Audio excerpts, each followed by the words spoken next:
আওয়ামী লীগ নিষিদ্ধের দাবিতে যমুনার সামনে ছাত্র জনতার অবস্থান, না মানলে এক দফা ঘোষণার হুঁশিয়ারি। দেশবাসীকে আরেকবার রাজপথে নামার আহ্বান এনসিপি নেতাদের।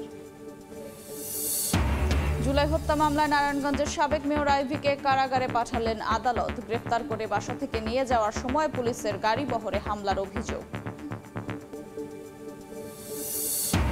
এবার তারেক রহমানের দেশে ফেরার অপেক্ষায় বিএনপি। রাজনৈতিক কার্যালয়ের গোছগাছ শুরু, নেওয়া হচ্ছে নিরাপত্তা প্রস্তুতি। এখনই রাজনীতিতে আসছেন না ডাক্তার জুবাইদা। রাখাইনকে রোহিঙ্গা শূন্য করার মিশনে যান তার চেয়েও ভয়ঙ্কর আরাকান আর্মি, দাবি ভুক্তভোগীদের। দিনে বাংলাদেশে ঢুকছেন অর্ধশতজন, বসতি বরাদ্দ দিতে জাতিসংঘের চিঠি।